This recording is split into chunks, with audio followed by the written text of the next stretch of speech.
Day in my life as a Filipino worker dito sa Australia.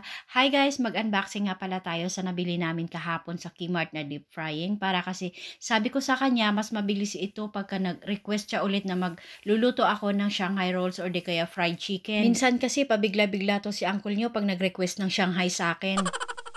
After ko mag-unboxing, nagpahatid na ako sa trabaho kasi 1 o'clock yung pasok ko at nagpahatid ako ng 12 o'clock at ang sabi niya may bibilhin din naman daw siya sa chemist kaya mas maaga niya ako hinihatid. Winter na nga talaga at napakalamig at alam niyo bang pag winter dito ay marami na rin talagang mga taong nagkakasakit.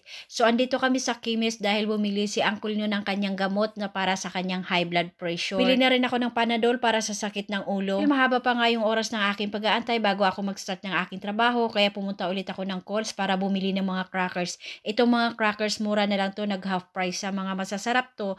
Lalong-lalo na itong mga cookies kaya bumili na ako ng maramihan. Tapos bumili na rin ako ng kape na to. Nag-iisang box na lang ito kaya naman kinuha ko na yung isang box. Binibili ko ay yung mga hindi nabibili sa Pinas. Kumbaga dito lang mga products sa Australia. So pagdating ko ng bahay, ito inayos ko na yung box kasi tinatamad na naman ako pagpapatatagalin ko pa ulit. Namihan ko yung paglagay ng mga tape sa ilalim ng box kasi ang sabi ni Neil kailangan ko raw damihan kasi alam nyo naman maraming mapagdadaanan itong box at saka hinahagis-hagis lang ito. Tapos pinagtyagaan ko isa-isang lagyan ng mga pangalan kasi alam nyo na napakarami kong mga chikiting na pamangkin sa probinsya. Patas lahat at walang magtampo para lahat mabibigyan. So nung nakaraan kasi walang mga pangalan kaya kanya-kanya na lang silang bunot, kanya-kanya silang hugot sa box. Una ko nga pala muna yung mga damit kasi nabaliktad ko yung box kaya uunahin ko yung magagaan tapos pahuli ko yung mga mabibigat. So inasort ko na lahat, sabi ko sana magkasya. Hay, ito talaga ang pag nagbabox. Ang sarap lang mamili pero tinatamad ako at napapagod ako mag-assort nito pag naglalagay na sa box kasi nakakapagod sa dami mong ilalagay. Kapagod pero iniisip ko na lang pag natanggap to ng aking mga chikiting na mga pamangkin, abot langit talaga yung saya pagka nakikita ko yung mga ngiti nila pagka nag-aagawan sila ng mga pinapadala ko. Hindi natin sa mga nakaka-relate nito nung hindi pa tayo nag-a-abroad, nung nasa Pinas pa lang tayo.